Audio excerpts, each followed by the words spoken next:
que a gente mais faz hoje em dia é clicar. Pena que o destino da maioria desses cliques é esse, o desperdício. Você sabia que apenas um clique pode ajudar a combater a fome no nosso estado? É só acessar cliquealimentos.com.br e dar um rumo mais digno aos seus cliques. A mesa de quem tem fome. Doar pelo Clique Alimentos é gratuito e não demora nem um minuto. Faça a sua parte. Clique para quem precisa. www.cliquealimentos.com.br. Já ouvi falar música da dengue? A dengue é uma música que fica na água parada. Lá fora. Lá fora. Na água. Ele tem um nariz grandão. Igual do pulmão. Virar tudo de cabeça para baixinha quando chover vai ser de água. E os mosquitinhos vai lá e deixa as ovinhas. Até as pessoas vão morrer. É muito sério.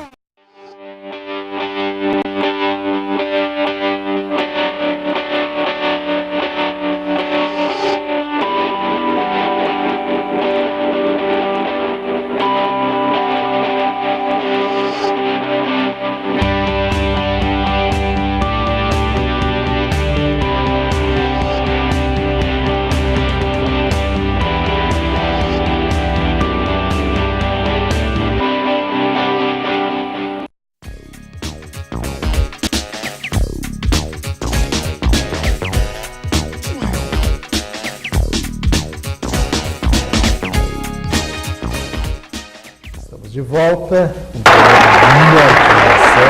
agora nosso Thiago, meu doutor, fico com a grata satisfação estamos recebendo Vinícius Dornelles, psicólogo, que participa conosco para falar dos transtornos de personalidade, as questões dos limítrofes, ou seja, dos limites que realmente levam a pessoa, inclusive avaliando essa questão toda dentro do seu grupo de atuação, onde ele convive, junto aos seus familiares, e dando também a ênfase necessária ao que está se diagnosticando hoje como borderline. Nesse sentido, evidentemente, ele participa conosco para trazer essas informações. Tudo bom, Vinícius? Tudo ótimo. Bom, em primeiro lugar, eu gostaria então de agradecer o convite, eu fico muito satisfeito de poder estar aqui e falar de um tema realmente tão complexo, tão controverso e que afeta tantas pessoas no nosso país hoje. Sem dúvida, e ficamos felizes também por saber que tu é coordenador também do grupo de estudos da personalidade, do GAP, né? E traz ainda informações consistentes dentro de uma formação que está aí em andamento, inclusive, sendo feita na Argentina, que nós vamos ainda detalhar, né, para o público que está aí nos acompanhando nesse momento. Mas antes disso, vamos falar aí sobre essas questões que realmente acabam acometendo pessoas que são esses transtornos, doutor Vinícius. Os transtornos da personalidade, eles envolvem uma série de questões relativas tanto a disfunções do pensamento, da forma de sentir, das emoções em si, do controle dos impulsos e dos relacionamentos interpessoais. Isso em si vai definir um transtorno da personalidade, que a princípio ele tem que ter uma duração maior que 2 anos, né? Tem que ser crônico, global, rígido. Dentro dos transtornos da personalidade, os quais nós temos 10 hoje classificáveis, um deles é o que nós de fato trabalhamos, que é o transtorno da personalidade borderline, que é um dos transtornos onde o paciente apresenta o maior sofrimento dentre os transtornos mentais. É um transtorno que se caracteriza por uma certa instabilidade da autoimagem, dos afetos, do controle de impulsos, dos relacionamentos interpessoais. Então nós temos pessoas que têm um medo intenso de serem abandonados, rejeitados, que fazem muitas vezes esforços frenéticos para evitar que isso ocorra. Nós temos pessoas que têm muitas e muitas ideações suicidas, tentativas de suicídio, ameaças de suicídio. Nós temos também pessoas que comumente podem se cortar, se queimar como uma forma de regular o afeto, ou seja, se mutilar como uma forma de regular a própria emoção. Pessoas que têm uma dificuldade muito intensa em controlar a própria raiva, que têm uma certa ideação paranoide transitória, ou seja, ficam desconfiados do nada e começam a muitas vezes se envolver em grandes comportamentos problemas, envolve um grande componente de impulsividade, que se manifesta normalmente em pelo menos 2 áreas, coisas como do tipo compras compulsivas, envolvimento com uso, abuso de substâncias, sexo impulsivo, direção impulsiva. Envolve também alguns aspectos de sintomas vinculados ao estresse, como, por exemplo, a ideia de dissociar, que é basicamente perder contato com a realidade, de desrealizar e despersonalizar, ou seja, ter a sensação de que está saindo do próprio corpo, ou a sensação de que as coisas em volta não são reais. Então, são todos esses sintomas, além, de claro, de uma sensação crônica de vazio, são todos esses sintomas que fazem com que esse paciente tenha um intenso sofrimento e façam com que esse paciente se envolva em muitos comportamentos extremamente prejudiciais e autodestrutivos. Então, nós estamos falando de um transtorno realmente grave, que afeta muito não só o paciente, mas a ele, aos seus familiares, a sociedade como um todo. Não, realmente, doutor Vinícius, tem aspectos importantes a serem conotados, que essas situações todas que o senhor coloca aqui realmente tem complicadores. Existem realmente situações que remetem, inclusive, à reflexão com relação a esses relacionamentos intrafamiliares, o que isso realmente representa para as pessoas que convivem, inclusive, com pessoas com esse tipo de transtorno. Ok. Isso realmente é muito importante o que tu está me perguntando, porque assim, como infelizmente no Brasil nós ainda não tivemos grandes entradas de tratamentos baseados em evidências para essa condição, nós temos a criação de muitos mitos que acabam prejudicando muitos pacientes e seus familiares. Então, assim, como são pacientes que têm emoções intensas, o que acontece? Quando qualquer um de nós, independente de ter esse diagnóstico ou não, temos dificuldade de lidar com a nossa atenção, com a nossa memória e com o nosso comportamento em situações onde as nossas emoções estão mais intensas. Por exemplo, se nós nos lembrarmos de situações onde nós estivemos mais ansiosos, com mais raiva, ou com mais felicidade, é natural que muitas vezes nós mesmos tenhamos nos comportados de forma que nós posteriormente pensaríamos não foi o melhor para nós nesse momento e para os nossos objetivos. O que acontece é que esses pacientes têm emoções muito mais intensas do que nós. Então acontece, é natural que eles adotem comportamentos mais extremos nesses momentos e que tem a função justamente de baixar a própria emoção. Então é claro que numa situação de discussão familiar, isso pode não virar só uma discussão familiar. Isso pode virar uma discussão familiar, seguida de uma tentativa de suicídio, seguida de uma tentativa de automutilação, seguido de brigas físicas, seguido de gritos intensos, brigas intensas, muitas vezes seguidos de situações de violência muito importante. Então nós estamos falando de um desgaste do relacionamento familiar muito intenso e muitas vezes com consequências dramáticas dentro da família. E é claro, os familiares também, é importante que nós olhemos o lado deles também, porque esses familiares muitas vezes não entendem esses comportamentos, porque são comportamentos intensos, são comportamentos instáveis e que muitas vezes parecem que não fazem sentido. Então se cria muitas imagens que infelizmente foram propagadas desses pacientes como manipuladores, como pessoas que fazem isso para obter vantagens. E quando na verdade não, na verdade os nossos pacientes eles têm esses comportamentos como uma forma de tentar baixar a emoção. O que a gente fala muito com os nossos pacientes e com os familiares é que existe uma diferença entre a função de um comportamento e a intenção com o comportamento. Então é claro que muitas vezes um comportamento mais impulsivo, mais instável, mais agressivo gera vantagens. E isso é natural. Então, a grande questão é que esse comportamento acontece porque ele tem uma recompensa e não porque existe uma intenção prévia na busca dessa recompensa. E muitas vezes o que acontece com os nossos pacientes é que depois deles terem esses comportamentos, eles entram em ciclos muito importantes de pensamentos autoinvalidantes, que nós chamamos, ou seja, pensamentos autocríticos que normalmente podem acarretar uma nova tentativa de suicídio, um novo comportamento automutilante. Realmente é preocupante, inclusive, é uma situação que, se a gente realmente levar em consideração tudo que o senhor disse aqui, é algo que é difícil de administrar, inclusive, dentro da família, da própria sociedade e da própria pessoa. E para conduzir isso, doutor Vinícius, de forma a um tratamento, qual é a sua indicação, como é que o senhor realmente orientaria as pessoas que estão nos acompanhando agora, deparando com uma situação como o senhor acabou de referir? Perfeito. Acho que uma coisa que é super importante sobre isso é que, de fato, as famílias sofrem muito e o paciente sofre muito. E é natural que quem passe por essa condição, seja como paciente, seja como familiar, é muito comum uma sensação de isolamento, de ser a única pessoa que passa por isso, de não saber explicar o que acontece. E, na verdade, esse transtorno é altamente prevalente no mundo. Nós temos uma prevalência estimada hoje, nos últimos estudos, em torno de 5,7% da população mundial. Então, é realmente muita gente. E dentro disso, é importante que as pessoas saibam que elas não estão sozinhas. Existem muitas pessoas que têm esse transtorno. E a busca de tratamento realmente é uma coisa importante. E buscar um tratamento adequado é fundamental nesses casos. Hoje, no mundo, nós temos 4 intervenções que são baseadas em evidências para esse transtorno.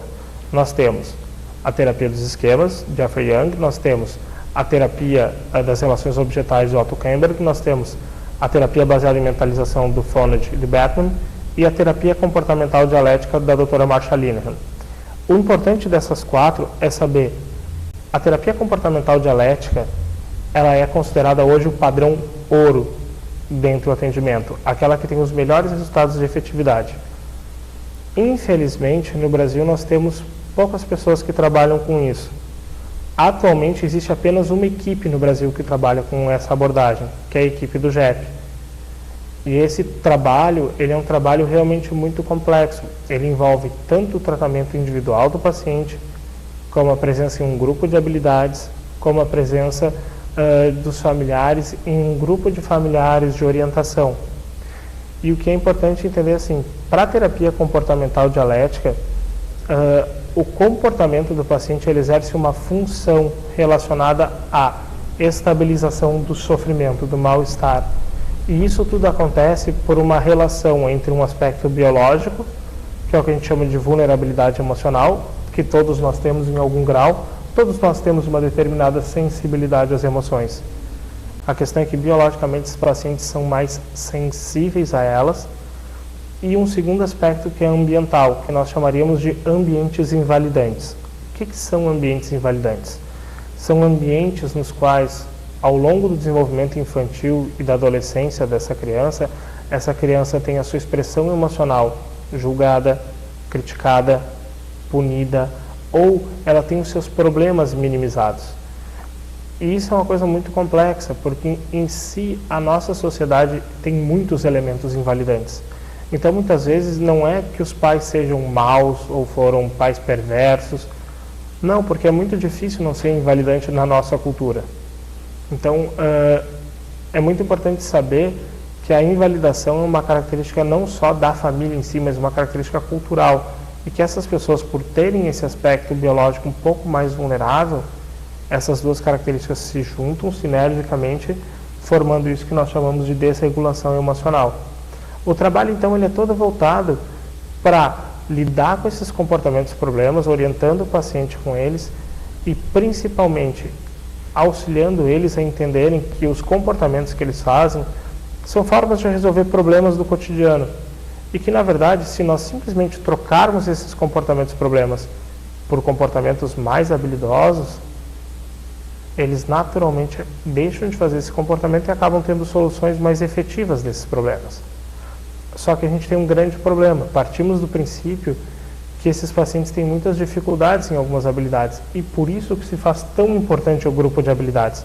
O grupo de habilidades no tratamento é fundamental, porque é lá que vão se ensinar essas habilidades, que depois o terapeuta individual vai ter a função de ensinar eles a usarem dentro dos desafios da própria vida.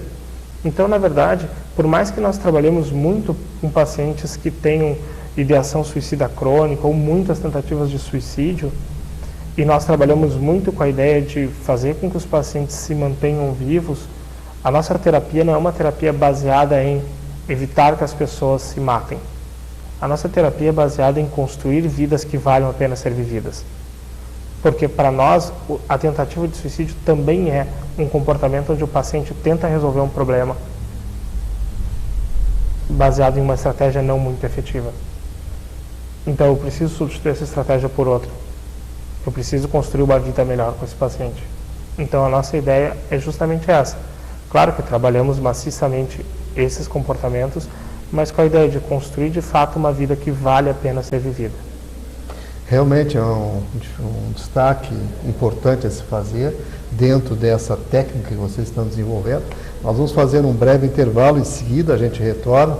O Dr. Vinícius Dornelles continua aqui conosco e, é claro, vai trazer mais informações, inclusive aí, curiosidades sobre o curso que recentemente aí, fizeram na Argentina e puderam se especializar dentro dessa técnica, enfim.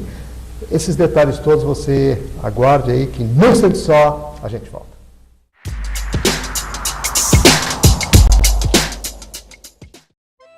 Che, eu sou o guri de Uruguaiana e tô aqui para dar um depoimento. Eu sou viciado. Viciado em erva mate e moída da grossa. Agora, o que não me apetece é ver essa gurizada viciada em drogas. E pior, usando na cancha de futebol. Che, tu não me vai atrás de conversa fiada. Bem como diria o Licurgo, droga em estádio não rola. Tá ligado? Mas que barbaridade.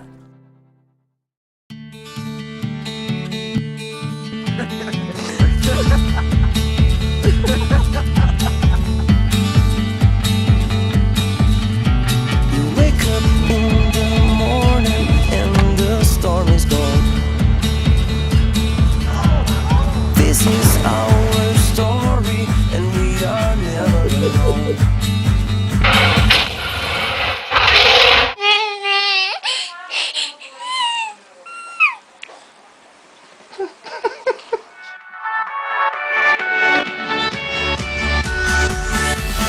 Come on, 'cause every single moment is meant to be lived.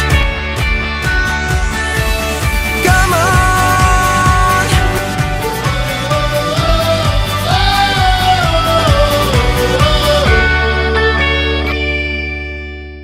Quando você emprega uma criança ou adolescente para trabalhar na sua casa, você está tirando dela a oportunidade de ter uma educação e uma infância plenas. É um fato. Crianças que trabalham têm menos oportunidades e acabam sendo condenadas a passar a vida inteira desempregadas ou em subempregos. Quem emprega crianças mata a infância. Denuncie a exploração do trabalho infantil doméstico. Para mais informações, ligue 51 3284 3000. Uma campanha do Ministério Público do Trabalho no Rio Grande do Sul.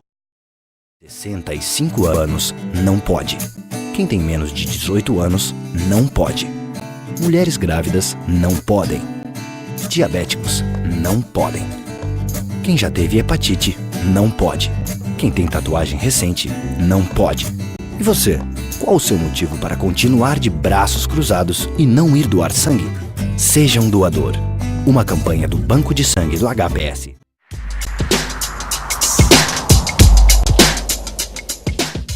Estamos de volta, continuamos aqui com o Dr. Vinícius Dornelles, ele que é psicólogo, coordenador do GEP, do Grupos de Estudos da Personalidade, e agora vamos conhecer melhor essa proposta aí que eles colocam à disposição da nossa comunidade, além de referenciar essa formação que fizeram na Argentina para desenvolver tecnicamente, objetivamente, em cima dessas questões do transtorno de personalidade, com ênfase no borderline. E nesse aspecto, evidentemente, essas informações agora a gente vai trazer para o público que está aí, afeito e acompanhando a nossa programação. Perfeito.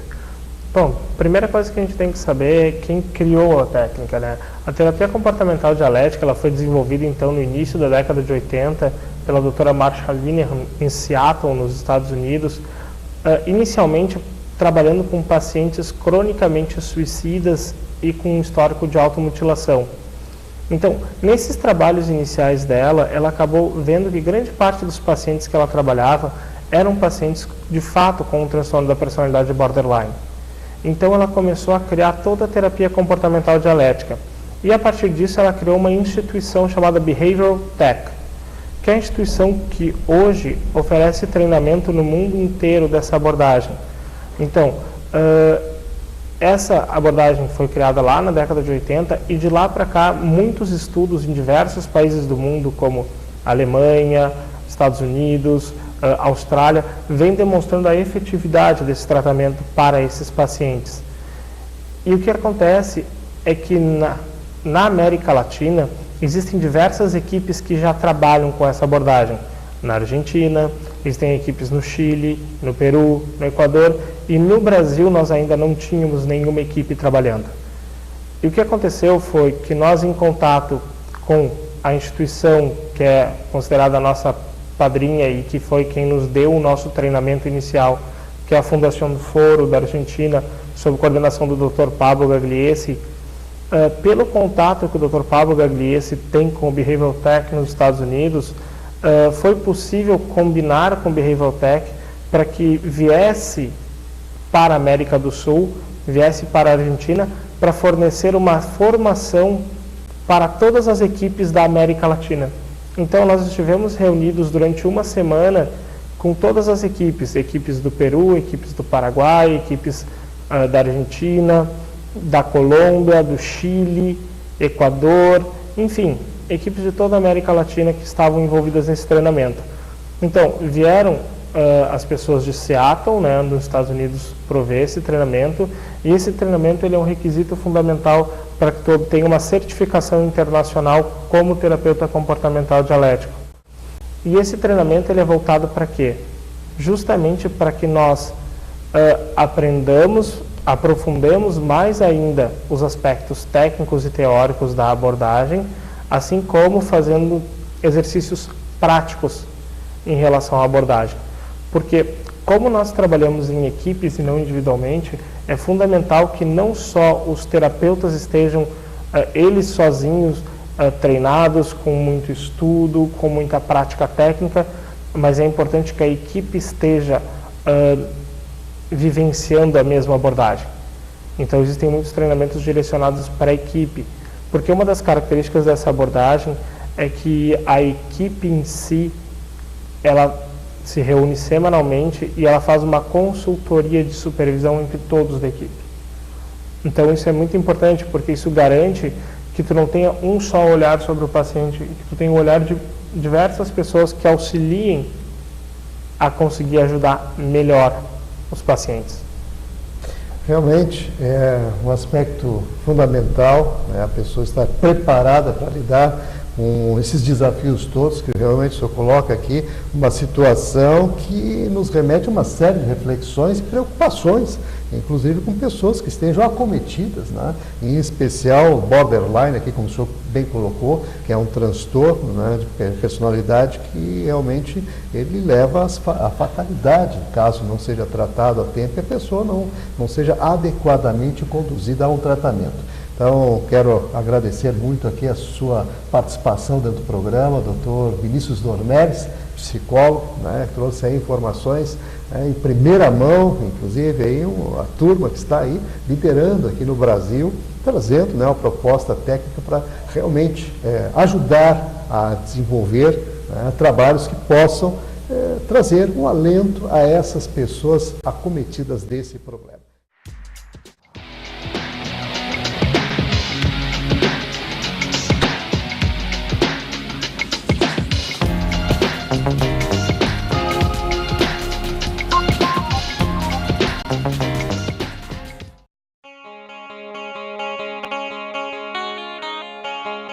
O Instituto do Câncer Infantil tem trabalhado muito para assegurar e melhorar a saúde da criança e do adolescente com câncer por meio de parcerias, assistência, pesquisa e mobilização social. Uma realidade que tem a parceria do Hospital de Clínicas de Porto Alegre na conquista de maiores índices de cura. Muita gente já vestiu essa camiseta e corre pela vida. Hoje estamos aqui para agradecer e dizer que você pode continuar ajudando as nossas crianças. Dê uma olhadinha no nosso site. Contamos com você. Você faz toda a diferença.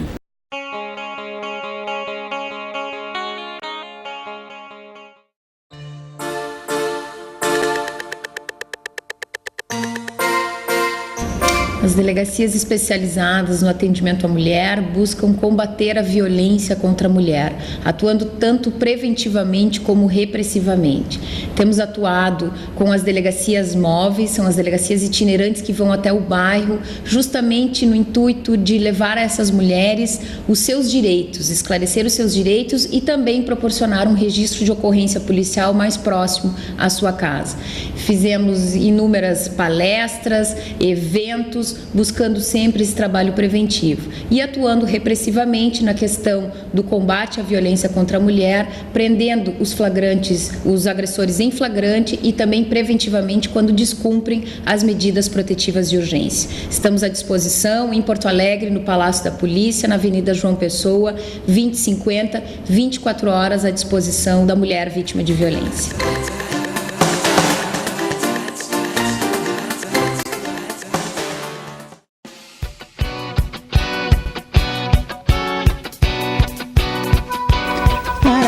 A Associação Rio-Grandense de Apoio ao Diabético tem como missão educar em diabetes, pois acreditamos que é preciso conhecer para controlar. Por isso, se o diabetes de alguma forma tocou você, venha nos procurar.